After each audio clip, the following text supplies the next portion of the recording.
Thanks for joining us for Beyond the Minute, where we take a deep dive into the weekly real estate numbers so you can better understand the current market and we can provide you the knowledge and insight you need to have the confidence to dominate this market and your next real estate transaction.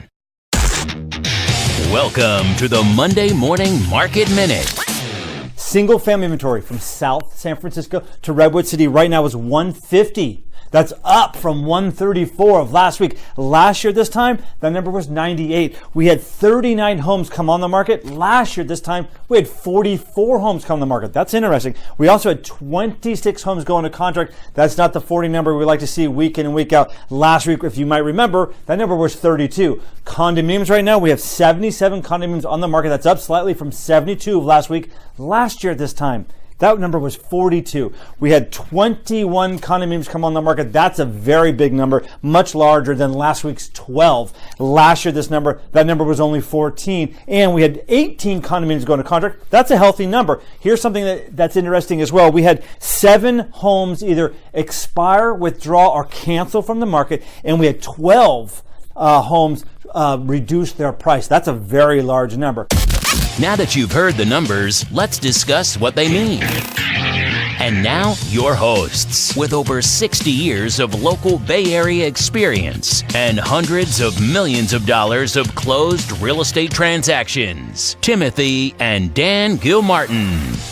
Hello, this is Dan Gilmartin, sitting down with the president of the Gilmartin Group, my brother, the realtor's realtor, Timothy D. Gilmartin. Thank you for joining us today on our 8th episode of Beyond the Minute, where Tim and myself go deeper into the meaning with the numbers from the Monday Morning Market Minute. Good morning, Tim. Morning, Dan.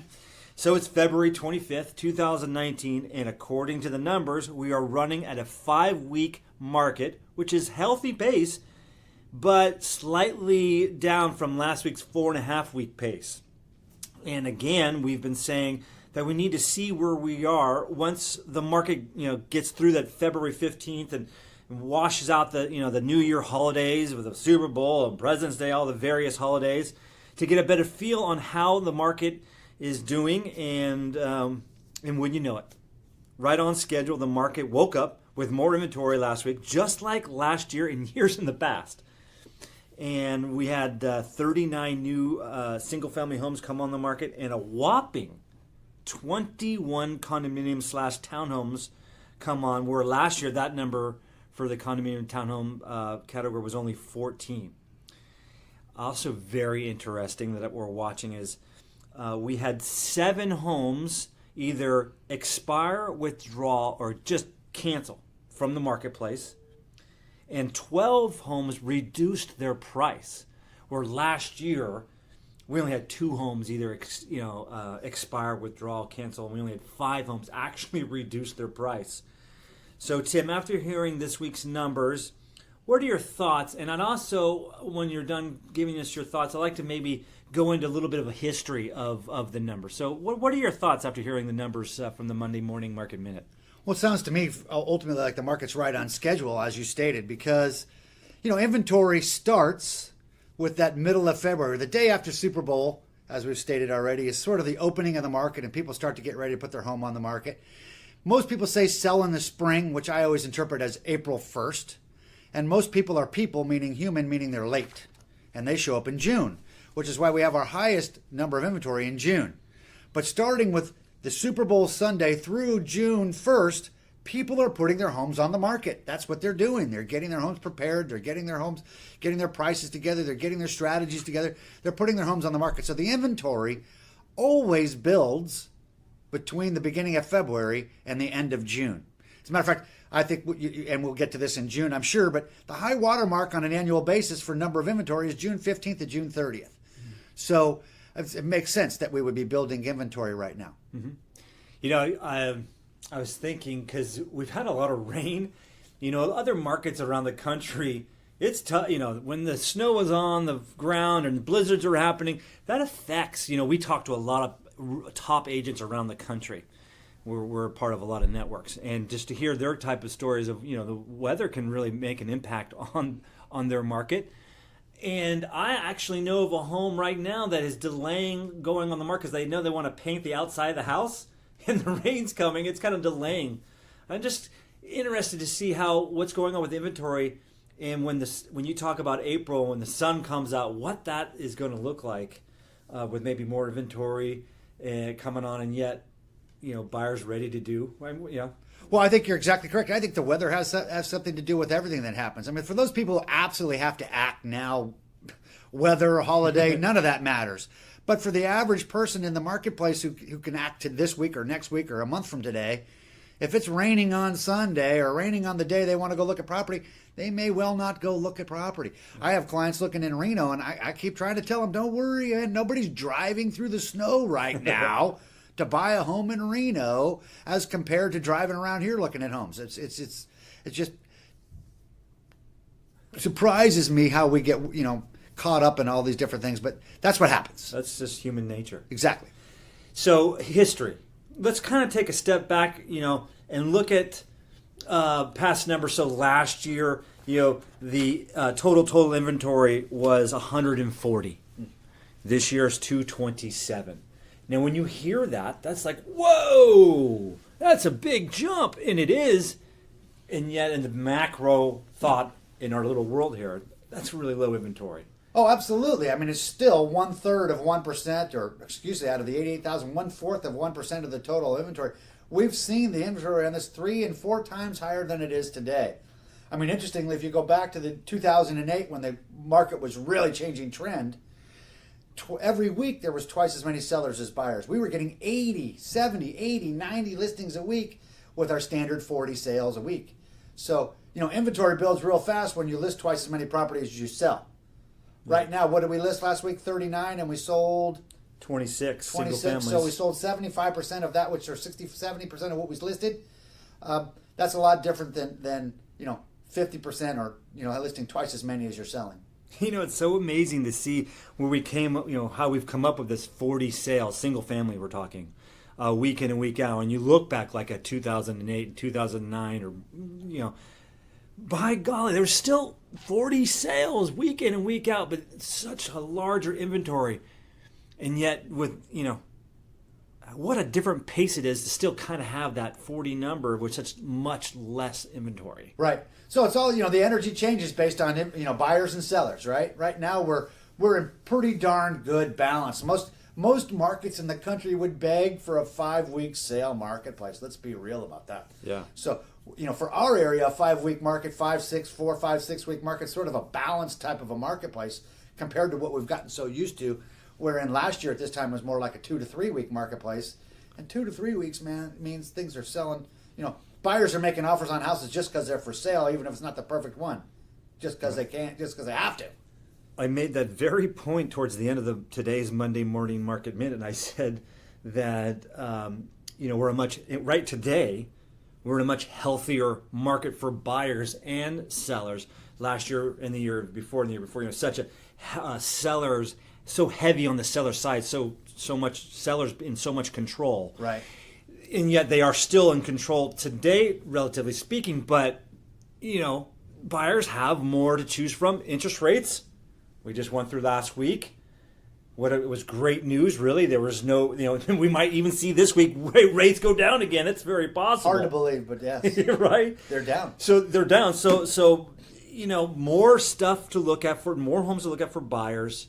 And like I said in the minute, sellers can still reap the rewards if they price the home right, get the home prepared to go on the market, hire the right agent. They can still get multiple offers. What it really points out is that the sellers actually have to pay a little bit closer attention now than they did last year and the year before about their strategy, their pricing, their presentation, what we're putting to the market for them. We are still, as people ask me, everybody wants to find the market to be softer. And let's be real. It's squishy, which is a lot different than straight up, right? But every transaction we've been involved in so far this year has had more than one buyer for the property. We had 4 buyers last week on the one that we sold, one of our listings we sold last week, so on and so forth. And yet, for instance, I'm on the phone today with a client whose friends had their property on the market with another agent. I don't know what that's all about. The fact of the matter is they put the property on the market incorrectly. They priced it at what it was worth versus what you should market it at because, frankly, pricing property at what it's worth every buyer looks at it thinking you still want another 5 or 10%, which means it's not worth that to them. And that's why you don't get any offers and it doesn't sell. So the sellers have to pay close attention to strategy to get that which they, the price that they were hoping to get, which means having some guts to bring your price down to marketing. Right. Sometimes you might have to pull a little more air out of it, right? Maybe 10% below versus 5% below to really make happen what you want to have happen. Something that we haven't talked about in the podcast or really from the Monday Morning Market Minute is days on market, DOM, as we say around the water cooler. Yeah. And, in our market, you might hear me say, hey, if it hasn't sold in 14 days, the market's saying that the features and benefits don't match the price. Exactly. Maybe it would be better to say 20 days, give it a little bit of breathing room. But in other parts of the country, other markets, days on market is important in all markets. Absolutely. It's just different in different marketplaces. Right. Well, we know, though, and we have a graph for this days on market deal, and the maximum amount of energy is in the first 10 days, and energy dissipates after day 10 through day 20 and becomes pretty slack after 3 weeks, which really points out the most important part about this thing is making sure you capture the market in the first 10 days. Yeah. And that's really about strategy. That's about doing it right. Now, last year, you didn't have to be as fine-tuned as you have to be this year. Again, it doesn't mean you're going to sell for less than you would have sold for last year. I don't believe that's going to happen. But it's going to be a bit different energy, so you have to prepare for that and have your strategy right to capture the energy you need to get the price you were after. Yeah. That kind of also leads into Tales of the Street, this little segment we got going on here with Beyond the Minute. I wrote an offer last week on a townhome in Foster City that has been on the market for a while. Other townhomes around had sold. They reduced their price. That reduction actually caused us to be interested in write an offer. Well, wouldn't you know it? It caused other people to show some interest. I present the offer. Later in the day, the agent calls me because their clients are not in town exactly here. And the sellers decided to say, we're going to look at offers next Tuesday. Like they're all of a sudden now feeling this energy of a reduced price and now hoping that they're back in control and now having an offer date. Yes. How interesting is that? Well, that goes back to the lessons that we've learned over even this hot marketing period, which is to say that if I'm getting a lot of lookers at my home and no takers, I've missed my price by 5%. If I get no lookers and no takers, I'm 10% or more off on my price. Yeah, minimum. And so that's kind of a strategy we use to help reset our price. When we find ourselves in that scenario. Exactly. And we haven't had that happen too much in the last 5 years, but I have one going on right now in El Granada, which is a different type of a different speed market than we're here on the peninsula, even though that's part of the peninsula, but here on the Bayside, let's say. But we've already had to reduce our price 5%, and we still haven't been able to capture the marketplace. So it's interesting to see, for them, the market has changed a bit. Mm-hmm. Have you last week, did you get any other different questions other than how's the market? No, I quite frankly, people are the market is about the attitude, right, and the perception. And the perception in the marketplace is that it's softening, that it's weakening. So I guess we kind of have to accept that part of the squishy conversation going on, because you know what it's really all about right now? It's not about the inventory. It's about the number of buyers. As you stated today, buyers were down this last week versus last year on this week. And we need to be watching our demand side for the next 3 or 4 weeks to see if, in fact, if that picks up or not. Because the inventory side hasn't changed that dramatically. Again, we were looking at 2008 numbers when the trend truly changed. And the inventory was at 80 a week on average for several weeks. About 20 weeks there, we were averaging 80 versus 45. So when you do that, you add to the inventory real quickly, where we can show 500-600 houses for sale at any one time. I mean, April 14th of 2008 happens to be in front of me right now. We had 531 single-family residences for sale. How many did you say we had today? Well, we have 150. 150 versus 531. That's almost 4 times as many houses for sale. And in that week, 91 new homes came on the market and 47 sold. So we had a great, healthy sales week, and yet that's still a 12-week market at 47 of 531, right? And we listed almost twice as many properties we sold that week versus listing 20% more or 30% more. That's a big difference. And that really helps us right now, listeners, if you're a buyer, we're speaking to you. and showing and telling you how far away we are from that type of market. Sellers, that's where we are. We're that far away from it being a full buyer's market. So yeah, we're in this squishy world or complex market. But like I said last week, in confusion lies opportunity, buyers and sellers. Do the right thing. Hire the right agent that will help you put that right price on you. Get your home prepared to go on the market so that the features and benefits cause people to match the price and ask.